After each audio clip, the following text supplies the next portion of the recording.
Shalom, salam sejahtera bagi kita semua. Selamat datang kembali. Hari ini kita akan melakukan sebuah kajian mendalam yang penting. Di hadapan kita ada sebuah dokumen fundamental, yaitu Konstitusi Pemerintah Sementara West Papua. Secara khusus, kita akan memfokuskan perhatian kita pada satu pasal yang krusial, pasal 37 dalam bab 18, yang seluruhnya membahas tentang kerjasama. Nah, tujuan kita adalah untuk membedah dan memahami visi yang terkandung di dalamnya. Bagaimana pemerintah sementara merancang interaksinya dengan dunia luar? Mari kita bedahin. Betul sekali. Dan apa yang menarik di sini adalah bahwa pasal ini lebih dari sekedar daftar keinginan.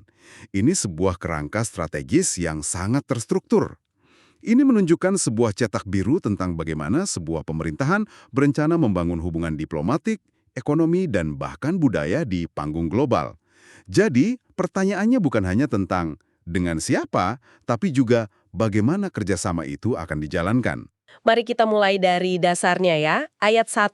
Bunyinya sederhana, pemerintah sementara menjalin kerjasama dengan lembaga pemerintah dan lembaga non-pemerintah. Nah, sekilas ini terdengar sangat mendasarkan, tapi ini adalah fondasi dari semua yang akan kita bahas. Langsung ditetapkan adanya dua jalur utama. Coba Anda bayangkan, ini berarti pendekatan yang seimbang antara diplomasi formal dan hubungan langsung dengan masyarakat. Tepat. Dan ini menunjukkan pemahaman yang sangat modern tentang hubungan internasional. Di dunia sekarang, kekuasaan dan pengaruh itu tidak hanya dimiliki oleh negara. Dengan secara eksplisit menyebutkan lembaga pemerintah dan non-pemerintah, konstitusi ini mengakui pentingnya apa yang disebut soft power. Jadi, ada jaringan masyarakat sipil, ada sektor swasta sebagai mitra yang setara dalam pembangunan bangsa. Disinilah bagian yang menjadi sangat menarik ketika kita berbicara tentang kerjasama antar pemerintah di ayat 2. Di sini disebutkan secara rinci 7 bentuk kerjasama. Bilateral, multilateral, subregional, regional, interregional, internasional, dan global. Mungkin kita bisa jelaskan sedikit ya untuk pendengar. Bilateral itu kan satu lawan satu dengan negara lain. Betul. Lalu multilateral melibatkan banyak negara, seperti di PBB. Iya, betul. Dari antar kawasan sampai forum dunia. Nah, jika kita hubungkan ini dengan gambaran yang lebih besar, daftar ini bukanlah sekedar penjabaran teknis. Ini adalah sebuah pernyataan ambisi. Ini menunjukkan keinginan untuk terlibat aktif di setiap tingkatan panggung diplomatik. Tidak ada level yang terlewat, kan? Jadi ini menimbulkan sebuah pertanyaan penting ya.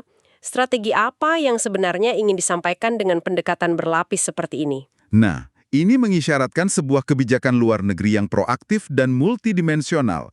Mereka berusaha mencari pengakuan dan kemitraan dimanapun peluang itu ada, dari tetangga terdekat hingga lembaga global. Sekarang, mari kita lihat jalur kedua yang tak kalah pentingnya.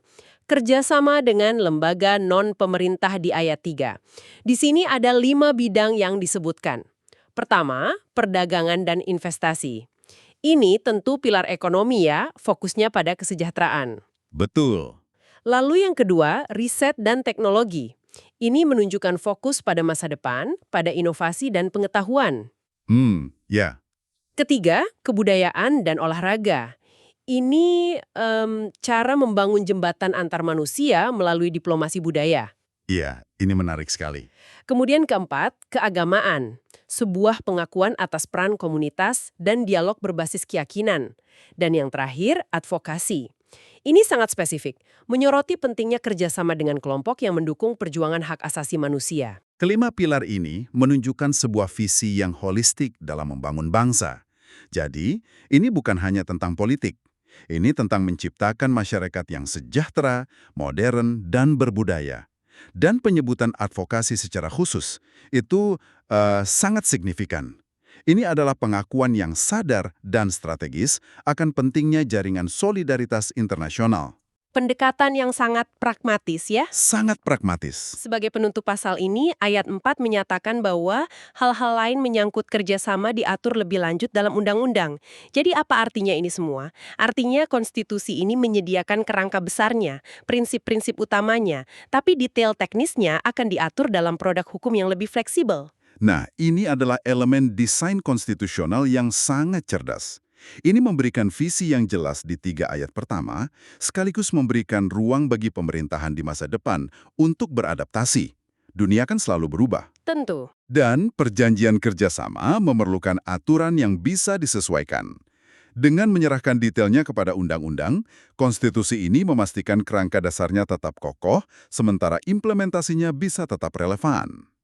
Jadi dari pembahasan singkat kita atas pasal 37 ini, terlihat sebuah visi kerjasama yang sangat komprehensif, sebuah strategi yang berlapis, mencakup diplomasi formal, kemitraan ekonomi, hingga pertukaran budaya dan advokasi.